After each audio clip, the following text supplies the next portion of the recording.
Welcome back to part 5 of the look at Mao's domestic policies. And in this one, we will be focusing on the other half of the Great Leap Forward, looking at the industrial factor.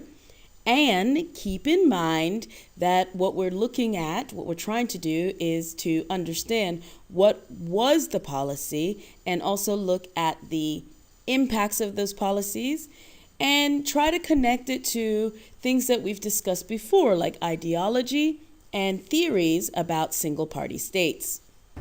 Our learning objectives as you watch this video on the Great Leap Forward is to understand the goals and economic results of the Great Leap Forward, analyze reasons for the failure of the Great Leap Forward, and then to also understand the political impacts of the Great Leap Forward. The social impacts we will look at in greater detail on the next video, which looks at the Great Famine. Okay, so we've looked at the Great Leap Forward in terms of agriculture, and now let's look at the Great Leap Forward in terms of industrialization. But keep in mind that these were not two separate plans, but rather parts of a supposed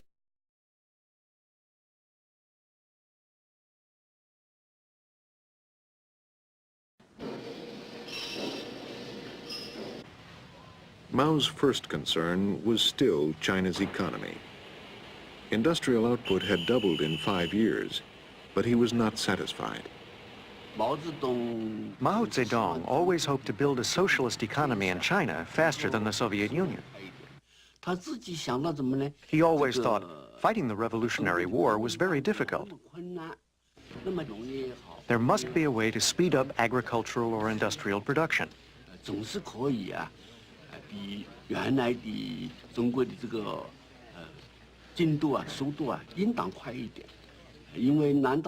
Could it be more difficult than fighting a war? In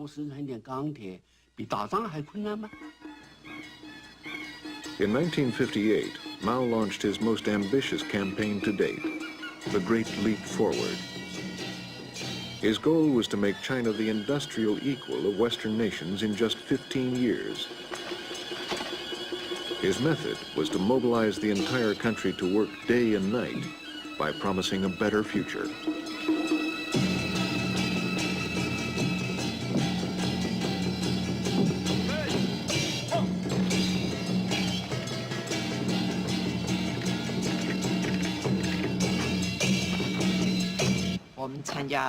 We built reservoirs, planted cotton, cultivated trees, and things like that. When we worked, we had a slogan. Catch the stars and moon. We had to work when the stars and moon were out. We had breakfast very early and came home very late. So we worked all day long. We were so enthusiastic. To make work exciting, flags flew high in the fields and loudspeakers squealed. People shouted slogans one after another. OBKB, so here we will be talking about the second 5-year plan, and this is really the nucleus. The most important part of this 5-year plan was the Great Leap Forward, though we may be overstating the case a little bit by using the word plan. So the second 5-year plan, begins in 1958, and by the time we get to this point, agriculture has been largely collectivized. And remember, now we are talking about industry, but again, this and agriculture were all integrated together. This was part of a whole plan, not an addressing of one aspect of the economy and then another. Both were being addressed simultaneously. And so the goals of this first 5-year plan, one, as previously stated, was to link industrial and agricultural growth. So by the time we get to the beginning of this second 5-year plan, the previous, in terms of the collectivization, the cooperatives, the collectivization, etc., has occurred. And the government has declared it a success. Now, with hindsight, you and I both know that it was not successful. Now, this is just going to presage the whole thing that goes down with the industrial part. Okay.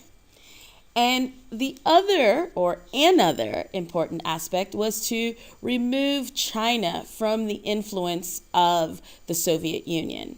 By the time we get to the late 50s, Stalin is gone, but the sort of foreign policy of the Soviet Union essentially looked at treating China as a dependent member, right? Similar or working toward what was happening in Eastern Europe.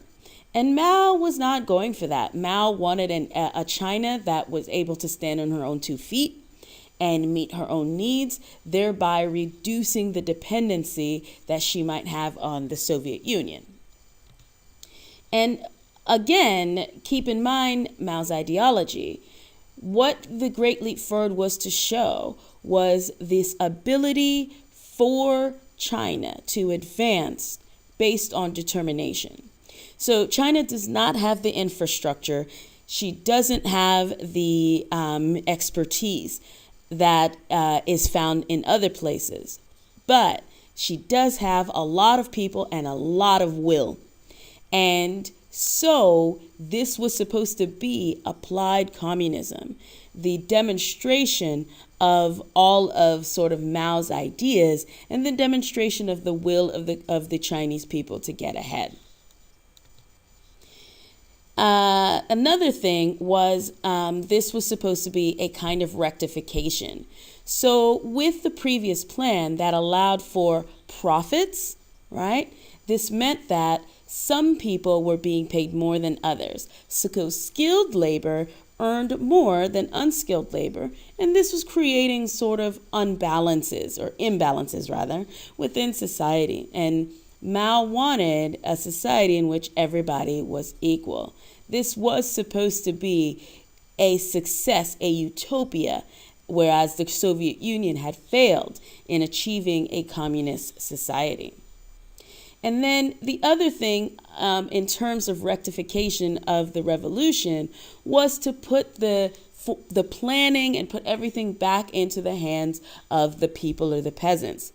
So there had been central planning agencies. So Beijing is making decisions about what's to plant and so on and so forth.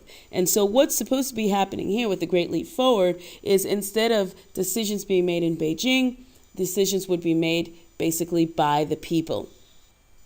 Democracy in action.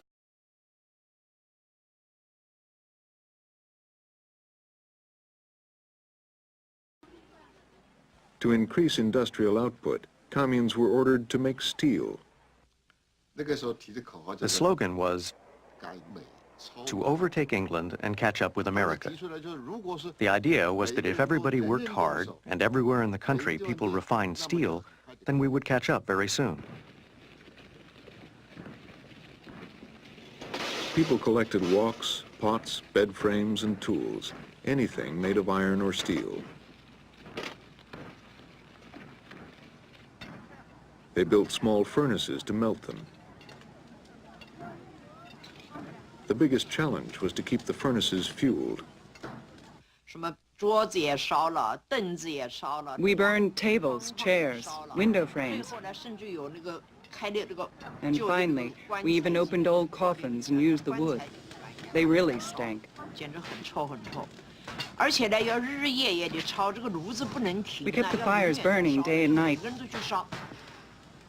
And for convenience, we built work sheds close to the furnaces. One day I worked very late and I was totally exhausted. We had separate sheds for men and women. But I was so tired I couldn't tell the difference. I just walked into a shed, lay down, and fell asleep. When I woke the next morning, I found I was in the men's shed. Of course, it was all right. Nobody cared. All we cared about was making as much steel as we could. At night, you could see many furnaces along the railroad. Fire shot out of the furnaces. This made people excited. China was going through a great change. China was becoming a very rich and strong country.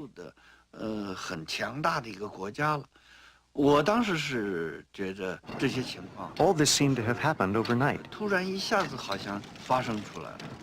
Mao was very pleased. But the steel people made was useless.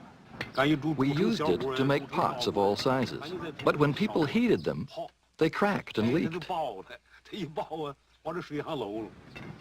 If only we had the equipment to make good steel, but we didn't. We only had people. Our methods were very primitive. Of course we didn't make good steel.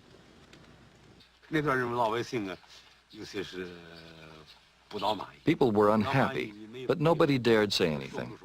The result was that everything made of iron and steel was taken from every family and was made useless. We had no tools left to use. Which brings us to the results of a great leap forward. What ultimately happens is there's a sort of collectivization and vertical integration of industry, similarly to the agricultural communes. And one of the ways that this is done is through state-owned enterprises. And state-owned enterprises serve to bring basically the majority of industrial output and economic output under the control of the government. And so this was a shift away from the National Socialism and the private property and profit making of the previous years. And one of the things that this did is that under this enterprise, all aspects of a certain industry would be vertically aligned. So we would go from the iron ore to the place where it's smelted and turned into steel, and then that steel is then used to create nuts and bolts, whatever. But it brought it all under a sort of a centralization. And this regulated various aspects of the industry. And so the fixed rates of pay, the government would then sort of determine the conditions and output targets, and also state subsidies. There's also an anti-rightist campaign.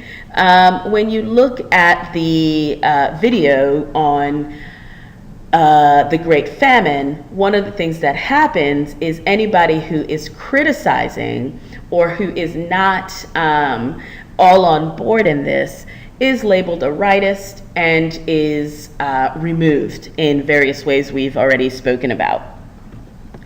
Now, once you have the Great Leap Forward and the state-owned enterprises, there were no profits to be had for individuals. This was a shift from what was happening during national capitalism and during the first 5-year plan. And this, of course, is going to have a negative impact on incentivizing people to work hard and to try to meet some of these targets. Another aspect of these state-owned enterprises is that everything was together, again, like the communes, with accommodation, schools, hospitals, and all the facilities all in one place. Essentially, they became itself like its own mini town. And keep in mind that this is pretty much happening at the same time as what's happening in the countryside. We separate them for thematic understanding, but you need to integrate the ideas together when you start analyzing. And now there's this increased focus on producing metals locally. Remember, one of the things that Mao is saying is you don't need expertise. You don't need a lot of money for investment because they didn't have either. What you do need is determination. And so now producing metals is going to shift industry from these urban areas and move it to the countryside. And so you have these small-scale backyard industrial projects on farms in which people took everything, as you saw from the video, to try to create steel. And the result is going to be incredibly low-quality steel. which is brittle and useless for anything. And the other real downside to this is because this was happening on farms and people were being pushed to make this steel, and as you saw from the video clip, there was a huge propaganda push to get people to be invested in it. And people will even use their farm tools to do so. And here you have an image of these backyard furnaces being built and being operated. This was sort of like night and day, 24/7. And one of the things that was said to people was essentially that they would be able to do this within such a short period of time by working so hard. And it's kind of like 3 years of this hard work would mean 10,000 years of joy. Overall, we can say that the Great Leap Forward did have massive economic growth, but was an overall failure. For example, huge, massive expansion of steel production, but 99% of that steel was unusable and essentially became slag. On a positive note, it did bring industrialization to rural areas. And so even though the industrialization wasn't the best, the establishment of these state-owned enterprises in almost strategic areas around the country brought industrialization to areas that didn't have it before. And that also helped to tie the country together in bringing resources from areas which had to areas that didn't. So essentially, the Great Leap Forward was a step into unifying China as a whole economically. There was a development of infrastructure in order to get the raw materials from where they are to where the state-owned enterprises were set up. That meant that trains had to be built, and with trains came railways. And there were roads, there were canals. Part of this Great Leap Forward was like dam building and stuff like this. So a lot of the fundamental infrastructure of a developing state in order to industrialize was established at the time. Unfortunately, one of the negative things is at a time when they had limited income. Remember, one of the purposes of the Great Leap Forward was to try to industrialize without that necessary investment. That meant that they had to import grain from Australia and Canada. One of the big impacts of the Great Leap Forward is actually a reduction in agriculture because many people moved from farming to put their energies into industrialization because it was so important. And as you'll see in the next video, there was a massive famine. And so a huge amount of grain had to be imported from Australia and Canada using money that they could ill afford to spend. Which brings us to a red question. Yay! Woo! The crowd grows wild because I know you guys love the red questions. Take a look at these two charts. Explain the impact the Great Leap Forward had on food production, on consumer goods, and heavy industry. And the second thing is to analyze and explain why the GLF had that particular impact. So let's take a little time and evaluate the outcomes of the Great Leap Forward and kind of look at why things turned out the way that they did. One of the things, of course, is that production goals were too high. So what Mao wanted was in that 15 years to come on equal par with the rest of the world. And goals that had been set in the first 5-year plan were now amped. And given the level of development she was in at the time, there was no way for that to happen, and also considering the level of coordination. These state-owned enterprises were inefficient. Vertical integration in that way isn't terribly brilliant. It is usually better to focus on one thing, become efficient on something, and have the various industries work together at the thing that they are most efficient in. Now, you also have simultaneously a lot of political interference in the towns. So on one hand, you have a system in the Great Leap Forward where Mao is hoping to decentralize and provide more opportunity in the hands of the masses in order to direct industry and the economy. At the same time, you also have a national plan. So essentially, at the local and national levels, they're working at cross purposes and increasing the inefficiency. Oh, wage guarantees. Who doesn't like a wage guarantee? So Mao is trying to reduce the inequalities to attain communism and that utopia and make everything classless. So they guarantee wages. And what inevitably happens is it decreases people's desire to work hard. And so you have inefficiencies built into the system in that way. Again, we're making things classless. So there are no managers to direct energy and resources where they're most needed. And there's also no push for profits because nobody's going to get anything out of it.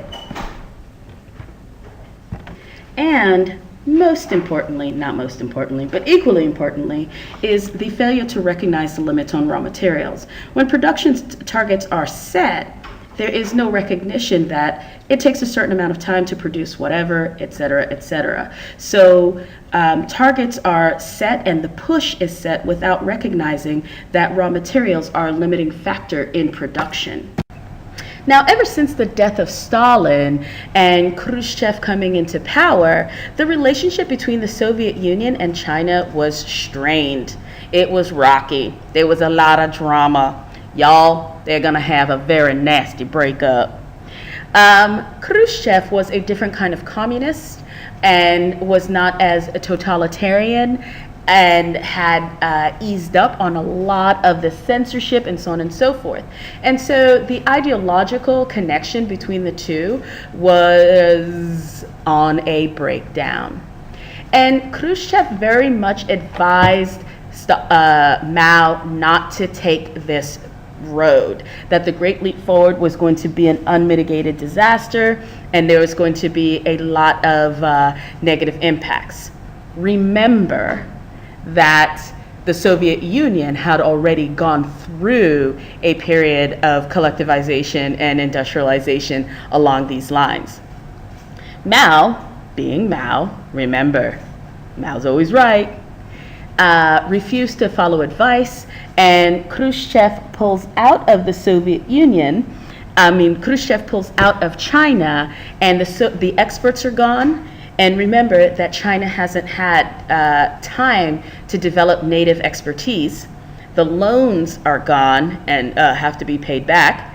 And now factories are left unfinished, factories closed, there aren't any more spare parts coming in to keep the machinery working. And so this kind of, as stated here, exemplified differences that lead to the Sino-Soviet split that comes a little later. The government is still taking huge amounts of peasant grain. They need the money in order to develop industry. It's got to come from somewhere. And the one thing that China has that can be readily traded is this grain. So they took almost 28% of the peasant grain. This is up from 17% before. And they gave very, very low prices. Whew. So all of the things that we've spoken about, right? And in terms of the collectivization, in terms of the agricultural communes, in terms of almost a third of the food supply of the people being taken away from them, plus in the north, there's a massive amount, there's a huge drought. In the south, there's a massive flood. And these are the primary food producing regions. So the result is going to be a massive famine, the Great Famine, which is discussed in the next video. And one of the things that we have to say is that why did this happen? Why did nobody put a pause to it? And we can generally say that Mao created a climate of fear. And you have many different ways that you can describe and explain this climate of fear. And this led to the failure of officials to accurately report. Nobody wanted to bring Mao the bad news. Nobody wanted to say to Mao, your ideas are rubbish. It's kind of like, don't shoot the messenger. Everyone was pretty much sure that Mao would have shot them, you know. All right, you guys, celebrate good times. Come on, it's time for red questions. In what ways do the policies of the Great Leap Forward illustrate the ideology? So pull it all together. In what ways does the reality meet Mao's ideology? All right, and think about this in totality. In what ways did the ideology fail in the face of reality? Wow, mind blown. Now, what I would like you to do, refresh yourself with the ideas of Friedrich und Brzezinski, and look back at that PowerPoint and incorporate the ideas of ideology versus policy. So here, your analysis is going to be narrow, focusing on ideology versus policy, and with reference to the Great Leap Forward.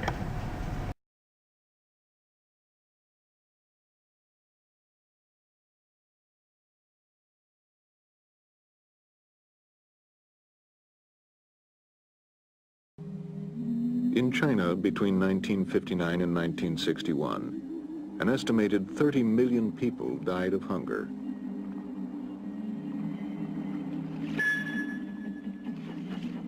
Officially, the communist government blamed the catastrophe on floods and drought. But in party meetings, they admitted that the famine was largely created by their own policies.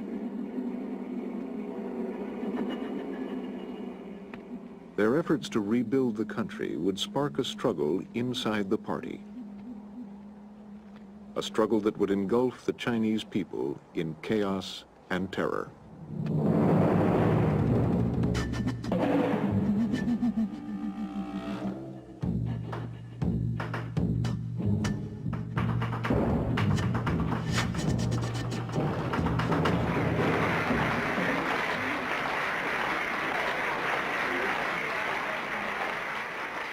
Mao Zedong was the head of the Communist Party, the man who had instigated the disastrous policies of the Great Leap Forward.